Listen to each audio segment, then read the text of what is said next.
All right, guys, real quick. Today I'm going to cover what you do when you're first up to the table, your four main strategies, okay?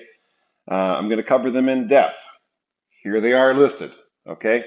Um, and most importantly, number four on there is if you can't deal with your problem balls on your first few shots, you need to learn how to fold them, how to fold your turn, how to turn it over to your opponent. In hockey, we call that chip and chase. Okay, it is dumping the puck in and then chasing it down, forcing a turnover, just like you see in the video here, and then forcing your opponent to turn it over, get it back, and score. Okay, in pool that would be a win. Okay, same principle in pool. Now, what does that mean by forfeiting your shot? Well, before you do that, you need to do something positive and negative for your opponent. If you can do both, that's the best case scenario, okay? But what does that mean? It might mean sinking your opponent's duck. It might mean setting up a ball for yourself. There's a whole variety of things. I'm going to go through examples of them all, okay? In depth. All right, so let's look at this situation here, okay? Um, I have a duck sitting over here. I don't really want to start with that one. I don't want to take that one. I don't want to start with this one either because I'm going to sell out. And just in case I miss this, I'm going to sell out because my opponent has three makeable balls. So right now, this is a bit of a problem for my opponent, okay? So I'd like to take the 12 when I know that I have a good shot on the 12. So if I want to go for the run, uh, I'd probably start with the 14 right here, come over here, or maybe even try to get into here, this area, but you're risking scratching. So I'd probably just come over here, take the 15, I'd like to take the 14, the 15, and then I would deal with either taking the 10, 13, or trying some kind of safety on the 11. So, however, looking at this, my opponent does not have a shot on the 4 to any pocket, really, if I leave my opponent over here. If I can get rid of this duck, force my opponent to either hit the 2 or the 4, I have a good shot of getting out on the next shot. Okay, so I could actually sink my opponent's duck here by either doing a slight little carom or by doing a combination. Problem with the combination is it's going to bring the cue ball over here somewhere. All right, and I don't really want to do that. Yes, I could hit it hard, but I'd like to set my 11 up right in the pocket. But I think in this scenario, I might just do a shot right off the bat here and do a little carom and try to leave that cue ball around that corner pocket. All right, so now my opponent does have a bank, but even if they make this bank side, what are they going to do on the 2? And do they want to tie themselves down to only one ball? I wouldn't. So uh, in this scenario, my opponent's probably going to go for the bank and leave the cue ball somewhere out here. And if he does, I'm probably going to go for the 12 to the corner and carry on with my run. Okay, check it out. We'll go to another example. Okay, second thing to do is on the list there is plug a pocket or block a pocket. Okay, so I look at this scenario here. I have two problem balls here that don't go anywhere, and I don't really have a breakout ball that is doable to get those balls out. Not with the utmost confidence, but not without doing like a Hail Mary kind of shot. So in this scenario, I could try to cut the 14. I could try to cut the 13. I could try to do a rail kick here. But if I miss this one, I now open up both of my opponent's balls, okay? Because right now this 4 ball does not pass to the corner. So I'm not sure if I want to touch this one quite yet. And all three of these shots are actually fairly difficult shots. They could rattle. Um, so I think I'm going to do a little bit of a safety here. I think I'm going to send this 11 down around this corner. If I can plug the pocket, that's great. I'll call it just in case.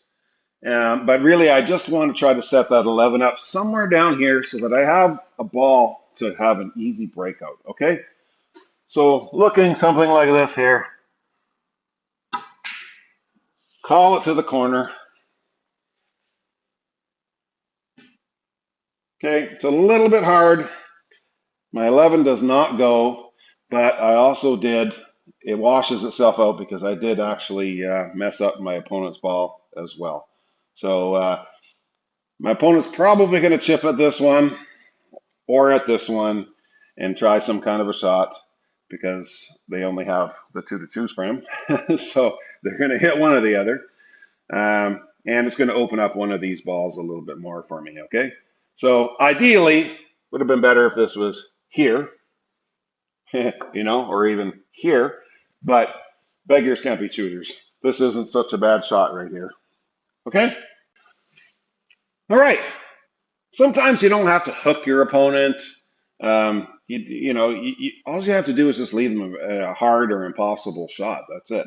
In this scenario here, I don't really have any easy shots that I'm confident I'm going to make 100%. Yes, I could cut this 15 to the corner. I'm going to come into the 4 and the 12 here. I don't know, but if I rattle this one or miss it, it's not the easiest shot. I could sell out the game. So I look at this and I go, okay, I got two problem balls here. So in my mind, I have two options here. I could either just get some separation on this, leave my opponent some kind of a bank or a really hard cut, and that would be a good option too. Or option number two is I just leave my opponent frozen to this ball and put my 11 in the inside position so that that two ball doesn't go. Okay, I'm not going to hook my opponent. This is what I'm going to do. I'm not going to hook my opponent. I'm going to freeze him to his ball. Okay, now my 11's in the inside position. My opponent really has nothing. And I have a better chance of getting the run next time. Yes, I still have to deal with these two balls, but my opponent has a very tied up two ball now. Okay, yes, it does bank, but banks are not 100% in any given game. Okay, all right, so let's go to the next example. All right, let's redo that previous example. And this time, instead of moving this 11 into the inside, because it's the two ball is still very hard anyway you slice it really. I am going to do something on these balls and not leave my opponent a shot. Okay, so if I hit anything on the right side of these balls, the cue ball is going to hit here and come back out to this area here. I don't really want to do that. I do want to send the cue ball deeper over here, and I also want to break my balls out. So there's a couple different ways to do this. I think I'm just going to, hit that 14 fairly square with a little bit of follow on it. Okay, and that's not too bad. Yes, I left my opponent a bank side, but I dealt with my problem balls too.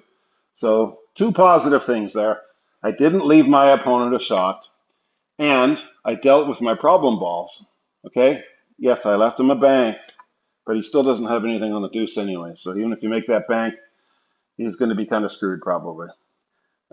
So unless he makes two, one bank on that one and an unbelievable bank on this one, my opponent's not going to get out.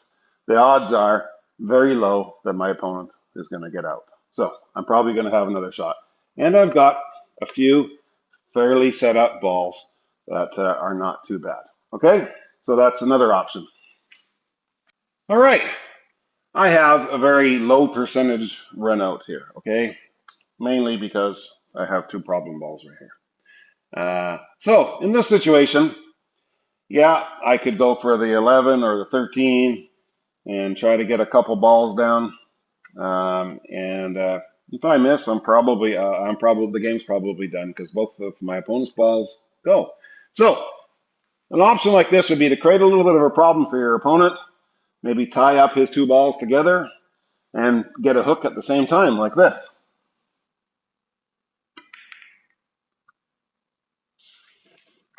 All right. So now my opponent's balls do not go anymore. Mine does. So that's a positive, okay? And the second positive is I have a pretty decent hook on my opponent here, okay? Like my opponent's either going to have to do a two rail shot or is going to have to take it down here with some spin and bring it back into the pack here. All right. Either way, it worked out good for myself.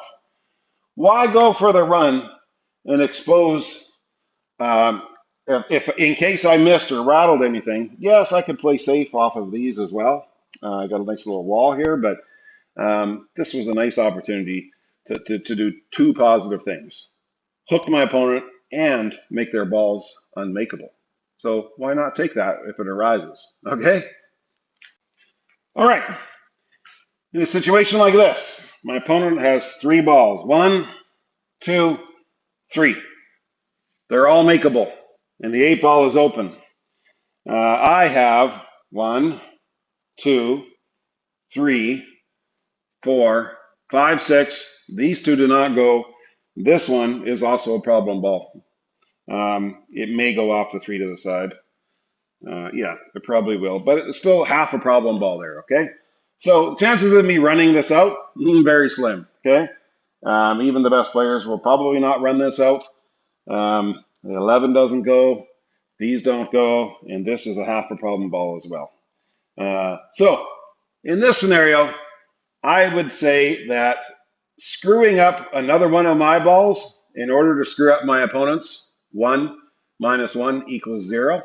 So it's not a net gain, but it makes sense to prevent my opponent from running out. If I want another shot at the table, I've got to do something, even if it screws myself in the process. Right? So I'm going to just touch this ball like that and create a problem for my opponent. Okay? So now my opponent at least is going to have to bank this one. Now, if I had froze that up even better, like that, would have been even better. But even here, it's still a fairly hard bank from where I left the cue ball. Okay? You can't bank it into the three. You might want to go bank corner or something, but it's not easy. Just about had it, but I rattled it, okay? So now, high ball, I have another shot to the table. It's not the greatest shot still. I'm probably going to have to do something similar. And now, in this situation, I'd probably try to get rid of one of the ducks or something, because my back's up against the wall in this game. I'd have to try to get a hook here on my opponent. So maybe hitting the 13, coming off the rail, and trying to freeze up to the back of the 14 would be my only hope. Okay? Because my opponent just has too good of a setup to get out. He's got a key ball right here to get onto the 8, and two ducks hanging in pockets. Pretty hard. Okay? So if I don't get another hook here, I'm done. All right? Okay, in a situation like this, I have basically 1, 2, 3, 4, 5 problem balls, okay? These I consider half problem balls because they're a little bit difficult to get on for shape. You need to get into this area here for shape on them, okay? And this one is a problem ball, really, because it only goes to this pocket. So, and these two don't go anywhere. Point is, my opponent only has one ball left. It's down there. So where do I want to keep the cue ball? Yeah, down on this end of the table. So really, any shot that's going to keep me down on this end of the table is going to be a pretty safe shot. So I have a few options here. I could bank side this one, leave the cue ball down in here. I could bank side this one, try to go for the breakout as well, leave the cue ball down in here. I could take the 15 to the corner, come around two rails back into around the 8 ball here. Or I could take some bottom right and or even just right spin and try the 11 here, bring the cue ball back to kind of where it is now. So in this scenario, I think I just like banking the 14 here, go for a slight breakout, or even try to freeze my opponent up to 13. But I think I'll go for the bank and the breakout, something like this. Okay, we missed them both. But as you can see, my opponent can see the ball, but I don't even know if my opponent can bank it. No, this is double kiss shot. Okay, so it still worked out for me. Um, the other scenario there would have been going for the bank on the 10. I think it was right about there. I don't mind this one either. Missed the breakout, but I do have this one. I don't think I can get the breakout here either, so I'm just going to make it. Okay, and now I think I'm going to play safe off of the 12 ball. I need some separation there. So and I'll see if I can hook my opponent behind the 8. Not quite, but we still have them hooked behind the 15. All right. So the important thing is I got some freedom on these guys here. They got a little room to breathe now, and these two are fairly open. Okay. So I don't mind turning it over back to my opponent because my opponent has doesn't even have a rail shot. My opponent has a mass A shot. All right. Again, I'm highball. I have an open one here, an open one here, and a tied up one here. Why do I have 2 open balls? Because I stopped my run before I got down to my very last ball. Okay, so in this situation, yes, I could try for a breakout on this one, and I could try this one after, and maybe I'll get a breakout on that one. Maybe. Probably only 30 or 40% chance of that. Or I could do it the easy way. Give up ball in hand, take a foul, sink my opponent's ball. Okay, I don't care where this cue ball goes. All right, because it's going to be ball in hand. That's the 8. There we go. Now my opponent has ball in hand. And if he doesn't want to give ball in hand back to me, he or she is going to have to do something. So what is the best shot they could do here? I suppose they could call a bank corner because it doesn't even go bank side. Maybe they could leave the cue ball on this rail here. I don't know. But if you're going to go for the bank corner, you're going to go for the bank corner. So let's go for the bank corner. Okay. My opponent doesn't have much to shoot at here. So, all right. So there. So now I have 3 pretty easy shots. Okay. And the 8 ball. Let's see if we can get out here. Let's see how I want to play this. Okay.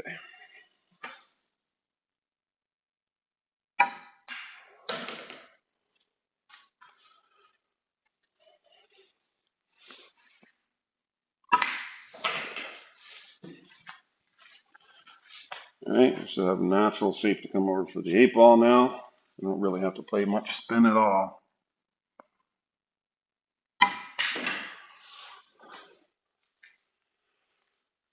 All right, not bad. And I'm going to play some bottom on this one because I want the cue ball to come back over here in case I miss. Okay.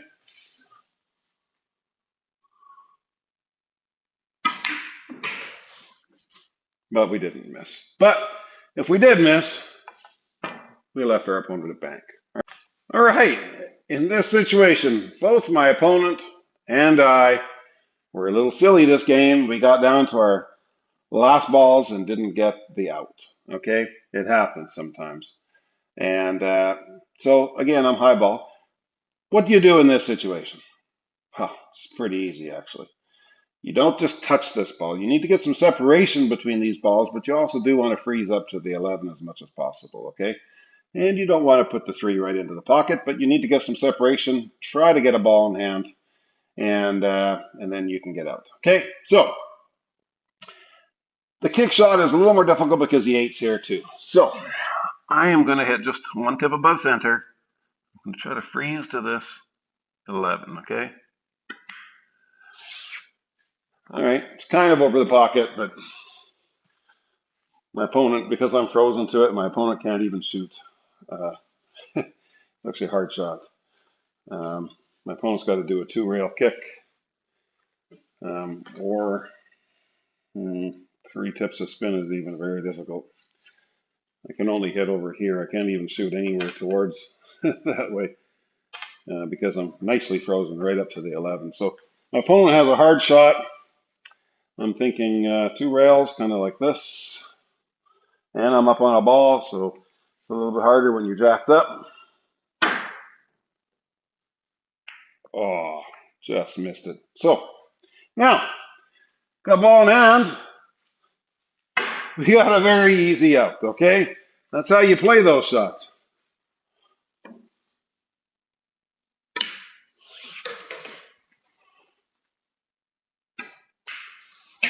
All right, check it out. Last example here. High ball again, of course. I got a duck here. Kind of got a duck right here. Got 2 balls that are tied up here, okay? I'll tell you that most of you APA, CPA, 2, 3, 4s, and 5s will probably just take this one, get a little bit of an angle. You might try a bottom shot to break this out or something like that. And if you miss, you'll probably try some kind of a safety here. But remember, this pocket isn't open either. This is blocked. Okay, and your opponent only has 1 ball left. So even if you did get some kind of a safety, if your opponent's half decent, it's going to be a pretty easy kick to the pocket. All you got to do is make contact with this 3, and the 8 ball's in the corner. You're done. Okay, so keep your ducks in place because you're probably not going to break those balls out. Maybe, but like I said, even if you do, where are you going to take them? You're going to have to get some good shape on them. So instead, let's try to just thinly carom this 15. Let's try to pocket this 3. Bring the cue ball back out somewhere. Even better if we can bring it back out here. But we want to leave our opponent a long bank. Okay, so I'm just going to skim this 15. We'll pocket that 3. Okay, we'll bring the cue ball back out nice and long. And I think we almost got a hook here. Not quite. No, my opponent can see it. So my opponent does have a long bank, but these banks are missable. They're not the easiest. Okay, so, oh, double kissed on me, all right? Otherwise it might have went. But now I have a pretty easy run out. I have a duck here. I have a nice easy combination here. And I have a 15 that's set up here. I have a good chance of getting out now. All right, I think that was my best odds to sink that duck to bring the cue ball back down here. Okay, till next time, guys. Have a good one.